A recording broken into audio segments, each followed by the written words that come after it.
आदरणीय बाळासाहेबांची असलेली आंबेडकरवादाविषयीची भूमिका आणि त्यांचं एकूणच योगदान. मला एकच म्हणावंसं वाटतं की आदरणीय मातृतुल्य मीराताईंचं एक कोटेशन नेहमी सोशल मीडियावर व्हायरल होतं की माझ्याकडे डॉक्टर बाबासाहेब आंबेडकरांच्या पश्चात तुमच्याकडे देण्यासारखं काही नाही, म्हणून मी हा प्रकाश तुमच्या उजळीत टाकतो. प्रकाश आमच्या अनेक पिढ्यांसाठी आंबेडकरवादाचं नवं आकलन जे की आमच्या आकलनाच्या पलीकडचं आहे, कारण बाबासाहेब समाजासाठी खूप सारे कष्ट घ्यावे लागतात, पण आमच्या भाषेमध्ये आम्हाला बाबासाहेब आणि बाबासाहेबांनी सांगितलेली राजकारणाची, समाजकारणाची, इथल्या सांस्कृतिक, शैक्षणिक, आर्थिक, सामाजिक हे असलेले जे वेगवेगळे पैलू आहेत त्या पैलूंच्या आकलनाची अतिशय सहज, सोपी आणि कृतिशील भूमिका ज्या आपल्या बोलण्यातून, आपल्या व्यवहारातून, आपल्या म्हणण्यातून सातत्याने मांडत असतात, असे आपण सर्वांचं श्रद्धेस्थान आदरणीय बाळासाहेब आंबेडकर यांना विनंती करते की त्यांनी आम्हा सर्वांना मार्गदर्शन करावे.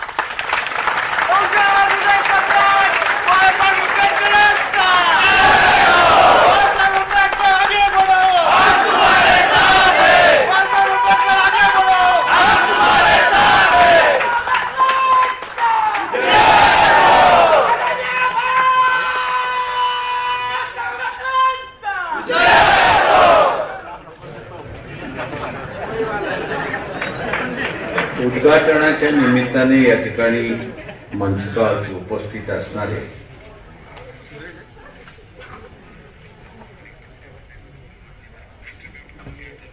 नीरजजी ग्याल, या ठिकाणी राजीव खांडेकर, कपिल पाटील, प्राध्यापक दिलीप मंडलजी, त्याच्याच बरोबर या ठिकाणी बाजूलाच बसले राजरत्नजी, रेखाताई ठाकूर, आनंद भीमराव, प्रबुद्ध भारताचे असणारे संपादक मंडळ आणि त्याच्याच बरोबर अत्यंत याच्यामध्ये काम केलेले असणारे जयदेवजी डोळे, उपस्थित मित्र,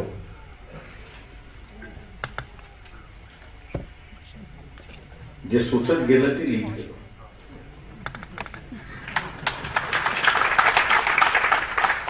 मी नेहमी म्हणत असतो की आयुष्यातला विचारांचा फंडा हा जर क्लिअर असेल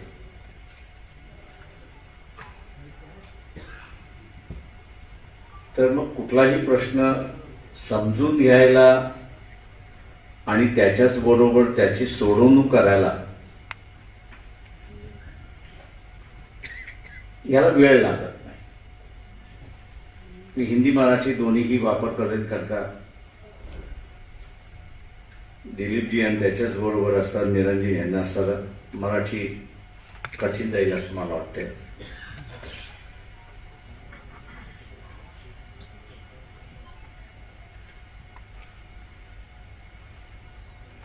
अगर किसी वक्त आपके प्रिंसिपल्स, आपके फंडास जो है और उसकी क्लैरिटी आपके पास है तो आप उस परिस्थिति को आईने की तरह देख सकते हो.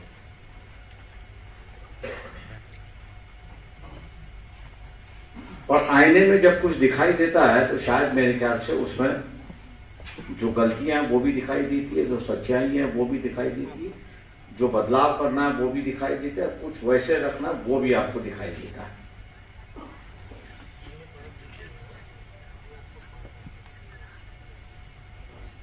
मैं ये मान के चलता हूं कि जो अध्ययन हुआ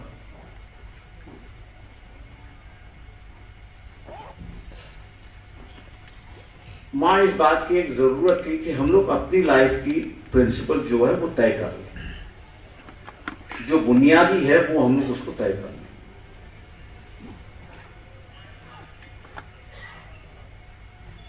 और बुनियादी बातें जब तय हो जाती है, बुनियादी प्रिंसिपल से तय हो जाते हैं, तो मैं समझता हूं कि आपकी सोचने का तरीका उसी तरीके से आगे बढ़ते जाता है, उस पर बढ़ोतरी हो जाती है और उसी से जो है वो आपकी और आपका नजरिया भी चीजों को देखने की, सोचने की एक विचारधारा बना देता है। मैं इसी बात को लेके ये कहूंगा कि हम लोग हमेशा सत्ता की राजनीति करते हैं।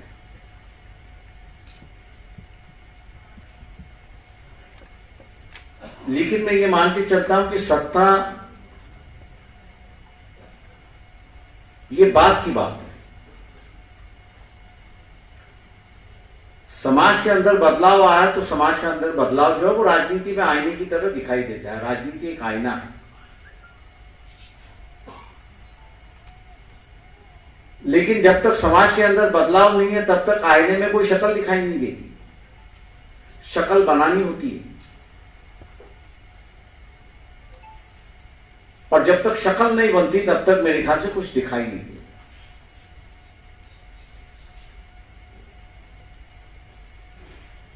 इतिहास, जैसे मंडल जी ने कहा कि बीत चुका है,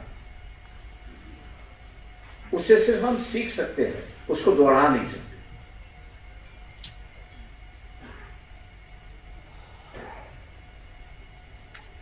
अगर दोहराने की बात कही तो हो सकता है कि गलत हो जाएगा, क्योंकि परिस्थितियां बदल चुकी है।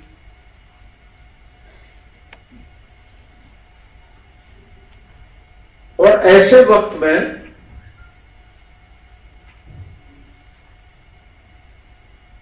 हम अपना रिलेवेंस जो है, वजूद जो है,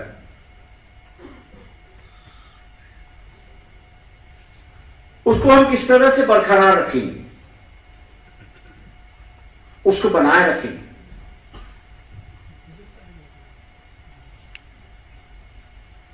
यह हकीकत है, इस बात को भी सही है कि जिन्होंने पब्लिक स्कूल की सीढ़ियों से अपना अध्ययन किया,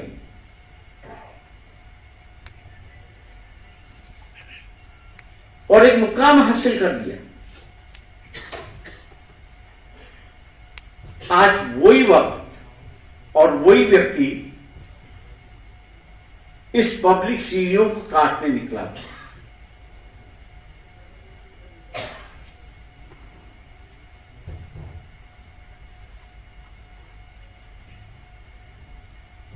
उसने सीढ़ियां तो काटी, लेकिन दोबारा उसके सामने हकीकत आ चुकी है। अब जरूरत है कि उसके सामने हकीकत दिखाने की जरूरत है।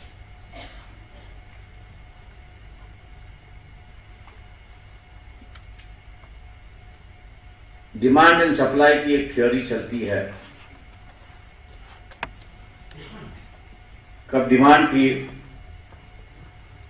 जरूरत ज्यादा होती है, कभी सप्लाई की जरूरत ज्यादा होती है, तो परिणाम होते रहता है।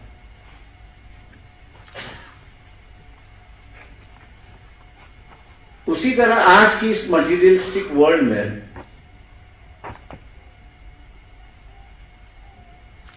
अपने आप को फाइनेंशियल सिक्योर करना,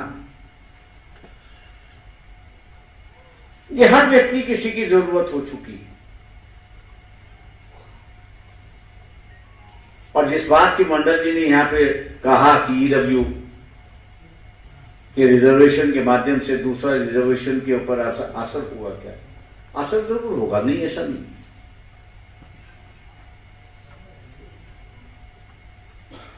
लेकिन जो वर्ग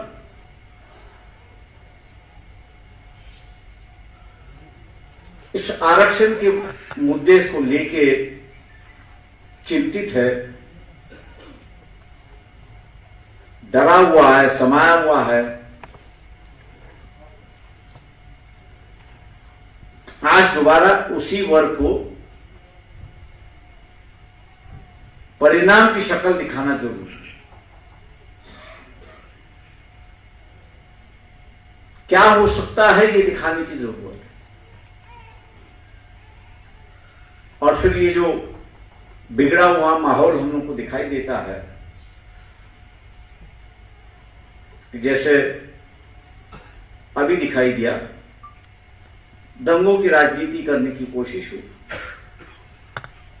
देश भर में दंगा होगा ऐसे हर कोई कह रहा था, लेकिन 2 साल के कोविड ने हर किसी की आर्थिक परिस्थिति इतनी कमजोर करवा दी कि उसमें ध्यान आ गया कि अगर मैं इसमें गिर जाऊंगा तो और मेरी परिस्थिति कमजोर हो जाएगी।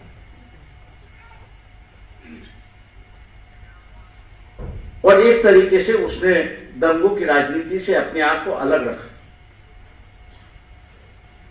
और शांति की ओर एक पहलू उसने आगे बढ़ा। ये एक बदलाव की बात है, इसको हम लोग ने गौर से सोचना चाहिए, सोचना चाहिए। और इसी वर्ग को मैं कहता हूं कि हम लोग किस तरह से आगे ले जाएंगे, ये सबसे बड़ी बात है। ऑल्टरनेटिव क्या है? थियोलॉजिकल ऑल्टरनेटिव क्या है, सोशल क्या है, इकोनॉमिकल क्या है? हम लोग बाबा साहब की बात जरूरत करते हैं। मैं 90 का किस्सा बताऊं, प्राइवेटाइजेशन की बात हुई तो लोगों ने हमसे कहा कि नहीं, ये आरक्षण पर असर होगा। तो मैंने कहा असर वैसे भी होना है। और मैंने उनसे पूछा आप क्या चाहते हो? बोले आरक्षण रहना चाहिए। तो मैंने कहा आरक्षण रहना चाहिए, तो मैंने कहा आप इकोनॉमिक्स के विद्यार्थी हो? बोले नहीं। फिर मैंने कहा आपका देखने का जो आईना है ये वो छोटा है। वी और मी, जिसको कपिल ने अच्छी तरह से आप लोगों को बताया, मैंने आप मी किस बात करते हो? अगर मैंने कहा आपको आरक्षण रुकना है, बचाना है, तो आपको वी की बात करनी है। और वी की बात करने वक्त मैंने कहा आपके पास एक अच्छा बड़ा मौका मिला था, चंद्रशेखर जी प्राइम मिनिस्टर थे उस वक्त। एक्सटर्नल बैलेंस ऑफ पेमेंट पे हम लोग डिफॉल्ट कर चुके थे, लेकिन मैंने कहा पब्लिक सेक्टर बड़ा था, इसलिए दुनिया का घावा हम पर हुआ नहीं आर्थिक दृष्टिकोण से। इकोनॉमी तुम्हारी स्ट्रांग है, और स्ट्रांग क्यों है उसकी वजह यह है कि आज सरकार के पास प्राइवेट सेक्टर्स के 10 गुना बड़ा पब्लिक सेक्टर है।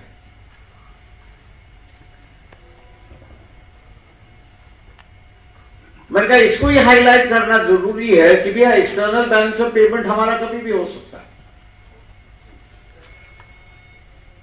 और मैंने कहा इसके लिए सरकार ने ये कहना चाहिए कि पब्लिक सेक्टर बचना चाहिए। मैंने कहा पब्लिक सेक्टर बच गया तो आरक्षण बच गया। आप आरक्षण बचाओ इस मांग को लेने के बजाय पब्लिक सेक्टर अगर बचता है तो आर्थिक दृष्टिकोण से इस देश को हम लोग बचा सकते, ये लाइन हम लोग लेना चाहिए। लेकिन दुर्भाग्य है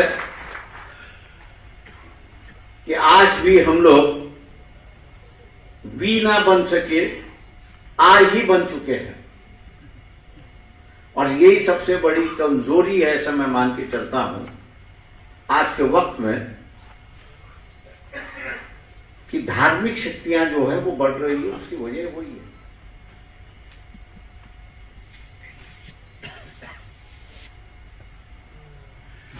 हम लोग सामूहिक तौर से विचार नहीं कर रहे हैं।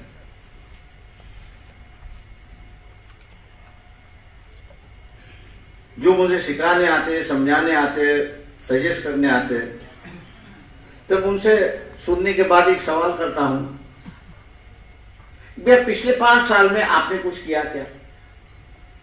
बोले नहीं सर मैंने कुछ नहीं किया। तो मैंने कहा कैसे नहीं किया? आपने बहुत कुछ किया। तो बोले हमने क्या किया? मैंने कहा आपने अपने बाल बच्चों को, बीवी को अच्छे तरीके से देखा है। अब ये तो किया है, लेकिन मैंने कहा उसके बाहर आपने क्या किया? बोले कुछ भी नहीं। तो इसका मतलब ये हुआ कि आप सिर्फ अपनी निजी जिंदगी बिता रहे हो। सामूहिक जिंदगी जो है, सोशल जिंदगी जो है, उस सोशल जिंदगी को आपने निग्लेक्ट किया हुआ है। वो जब तक आपकी जरूरत है पूरी कर सकती है उसको निगलेक्ट किया है, और इसलिए आप जो है वो आपको असुरक्षित महसूस करते हैं। हम लोग जब तक ये वी की जिंदगी के लेकर आगे नहीं बढ़ते, तब तक मैं समझता हूं कि कोई सिस्टम इस देश में बनी रहेगी, ऐसा विश्वास हम लोग नहीं कर सकते। ये जरूरत है कि बाबा साहब के नाम से और बाबा साहब के विचारों पर कई लोगों की श्रद्धा बढ़ चुकी है। दोहरा नहीं है, उसमें गलत है ऐसा मैं नहीं मानता, लेकिन उसके साथ साथ एक और भी चाहत बढ़ रही।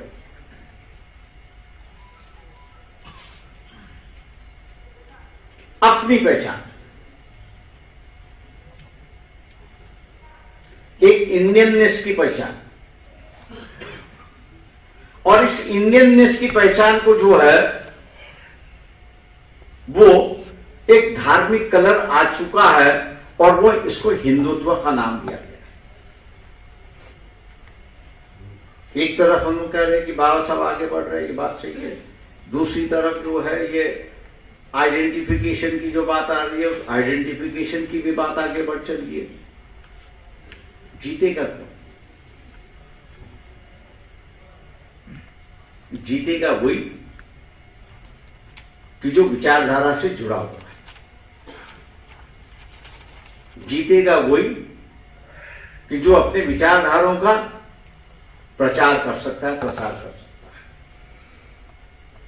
हर अंबेडकरवादी ने अपने आप में पूछना चाहिए कि मैं किस बाबा साहब के विचारों का पिछली 5 साल में मैंने प्रचार किया है। जो कोई मानवतावादी है वो मानवतावादी इस सवाल का जवाब दे कि मैंने किस मानवता के एंगल का प्रचार किया हुआ है। उसका जवाब यही आता है कि मैंने प्रचार किया नहीं है। अब आपने अगर प्रचार नहीं किया है तो जिसका प्रचार चल रहा है उसी के पीछे लोग जाएंगे, उसी के साथ जुड़ जाएंगे।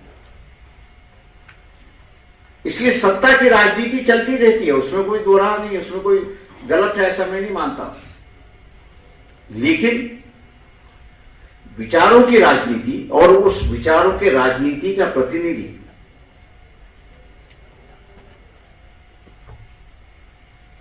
आंखों के सामने देखना और दिखाना,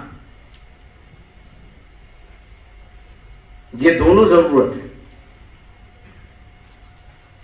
और ये जब तक दिखाई देगा तब तक मैं समझता हूं कि यहां जिस बात को बाबा साहब ने कहा था, रेवोल्यूशन एंड काउंटर रेवोल्यूशन जो है, उस रेवोल्यूशन को हम लोग चलाते रहेंगे।